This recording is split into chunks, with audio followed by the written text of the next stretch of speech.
सरिता की शादी एक अच्छे परिवार में हुई है। उसका पति रोहन उसे बहुत प्यार करता है। घर में उसकी सास शांति और ननद मीनाक्षी भी है, जो सरिता के किसी काम में दखल अंदाजी नहीं करती।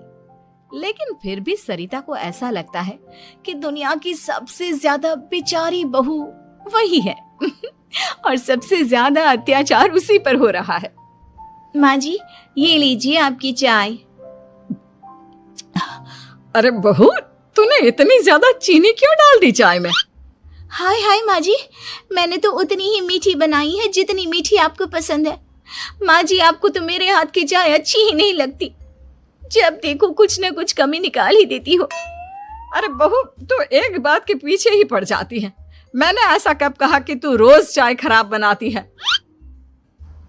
सरिता अपने कमरे में चली जाती है और फोन उठाकर अपनी माँ से बात करती है।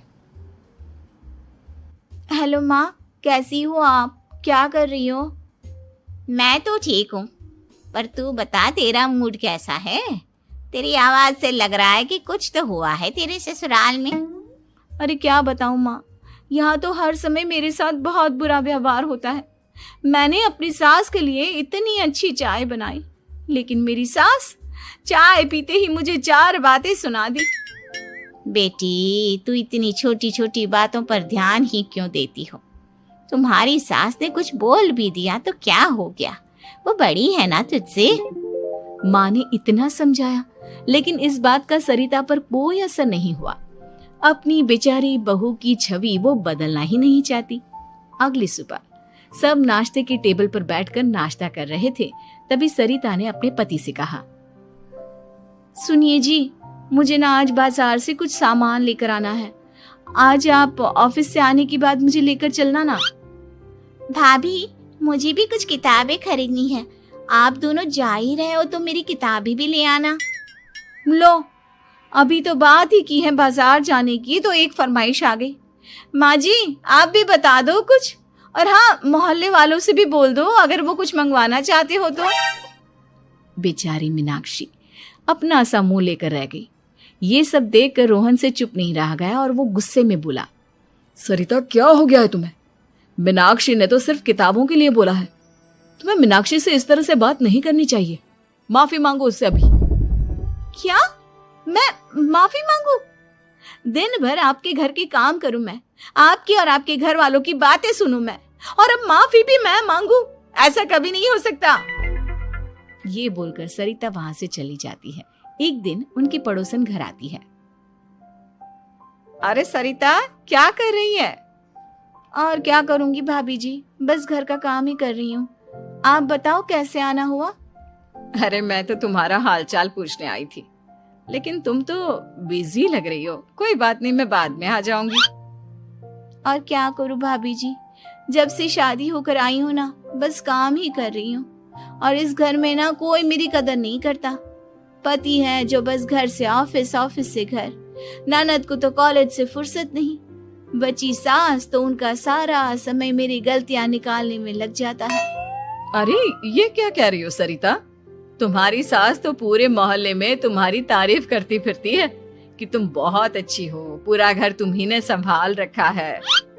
हाँ तो क्या हुआ, इसमें गलत क्या कहती है? सच्ची तो कहती है। मेरी मर्जी के बिना इस घर का पत्ता भी नहीं हिलता। शाम को जब रोहन घर आया तो उसने सबसे कहा, कल हम सबको मौसी जी के घर जाना है, उनकी बेटी की शादी है। सब अपनी अपनी पैकिंग कर लो, सुबह होते ही निकल जाएंगे। और सरिता, तुम कान खोलकर सुन लो, वहां जाकर किसी की बुराई भलाई शुरू मत कर देना, नहीं तो मुझसे बुरा कोई नहीं होगा। हाय हाय जी, आप तो ऐसे कह रहे हो जैसे मैं सुबह शाम सबकी बुराई करती फिरती हूँ।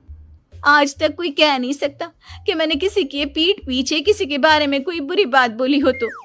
अरे बस बहू, बात को और ज्यादा आगे मत बढ़ा। हमें सब पता है तू हमारे साथ क्या व्यवहार करती है।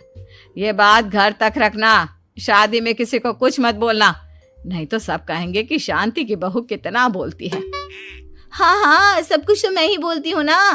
आप लोग तो हर समय फूलों की बारिश करते रहते हो मेरे ऊपर।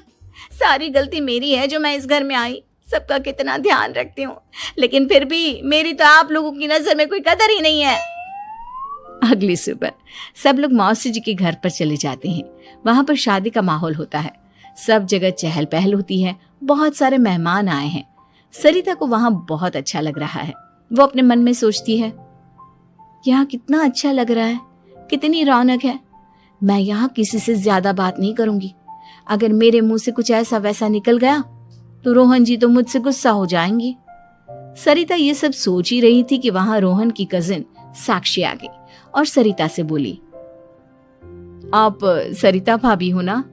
जितना आपके बारे में सुना था, आप तो उससे भी ज्यादा सुंदर हो। हाँ वो तो है, मेरी सुंदरता की तारीफ सब करते हैं। मेरे मायके में तो सब यही बोलते हैं कि रोहन जी की किस्मत बहुत अच्छी है जिन्हें मैं मिली। लेकिन आप कौन है? मैंने आपको पहचाना नहीं। मैं रोहन भैया की कजिन हूँ। आपकी शादी पर नहीं आ पाई थी ना, इसलिए आप मुझसे मिली नहीं कभी। शांति मौसी और मीनाक्षी आपकी बहुत तारीफ करते हैं।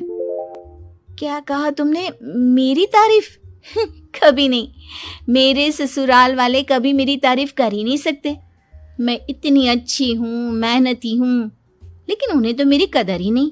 सारा दिन घर का काम करती हूँ, फिर भी मेरी सास ना मुझे सुनाती रहती है, और पति भी मेरी सास की साइड लेते हैं। ना कभी बाहर ले जाते हैं, ना कहीं घुमाने। अगर घुमाने के लिए कभी बोल भी देना तो उनकी बहन बीच में आ जाती है। मैं कैसे रह रही हूँ उस घर में, ये मैं ही जानती हूँ। सरिता की ये बातें सुनकर साक्षी को बड़ी हैरानी हुई। अब वो हर किसी के सामने अपनी बढ़ाई और ससुराल वालों की बुराई करने लगी। रोहन और शांति को सरिता पर बहुत गुस्सा आया, लेकिन वो चुप रहे। अगले दिन जब वो अपने घर पर आए, सरिता, तुमने क्यों सबके सामने मेरी इज्जत का तमाशा बनाया? तुमसे बोला था ना कि चुप रहना। अजी ऐसा भी क्या कह दिया मैंने जो इतना भड़क रहे हो? तुम जहां जाती हो अपना रोना शुरू कर देती हो, कभी किसी दूसरे की बात ही नहीं सुनती, बस अपनी कहती रहती हो। तुमने सबके सामने हमारा तमाशा बनाकर रख दिया है। हे भगवान, मुझे अपने पास बुला ले। जिस घर में मेरी कदर ही नहीं, उस घर में मेरा क्या काम? अरे क्या करूंगी मैं यहाँ रहकर? जो भी आता है मुझे सुनाकर चला जाता है। मैं तो किसी से कुछ नहीं कहती। सीधी सादी बहू मिल गई है ना सबको, तो जो जी में आए वो करो। सरिता ने अपने आगे किसी को कुछ बोलने ही नहीं दिया, और उस दिन भी उसने सबके सामने खुद को बेचारी बना ही दिया। अगले दिन मीनाक्षी कॉलेज के लिए लेट हो रही थी, इसलिए वो हर काम जल्दी जल्दी कर रही थी। अपना नाश्ता लेने किचन में गई और पतीले में रखे गरम दूध को गिलास में डालने लगी। दूध का पतीला उसके हाथ से छूट गया और गरम गरम दूध उसके हाथ पर गिर गया। ओए माँ, हाय मेरा हाथ, माँ मेरा हाथ जल गया। मीनाक्षी की आवाज सुनकर सरिता दौड़ती हुई आई। ये क्या किया तुमने? तुम्हें नाश्ता चाहिए था तो मुझसे बोल देती, मैं क्या मना कर देती? अब पता नहीं कितने दिन की मुसीबत पाल ली तुमने। सरिता मीनाक्षी को उसके कमरे में ले गई और उसका बहुत ख्याल रखा। उसका इस तरह से ख्याल रखना शांति और रोहन को थोड़ा अजीब लगा। माँ, सरिता के दिमाग का भी कुछ पता नहीं। कल शादी में सबको इतना कुछ बोल कर आई है हमारे बारे में, और अब मीनाक्षी की कितनी अच्छी देखभाल कर रही है। ये ऐसा क्यों करती है? बेटा, तेरी बीवी की ना आदत हो गई है सबके सामने खुद को बेचारी दिखाने की, और आदत इतनी जल्दी नहीं बदलती। जब ये बोलना शुरू करती है तो रुकने का नाम ही नहीं लेती, इसलिए इसे पता ही नहीं चलता कि ये किसके सामने क्या बोली जा रही है। लेकिन दिल की बहुत अच्छी है। हमें भी अपना दिल बड़ा करके ये जैसी है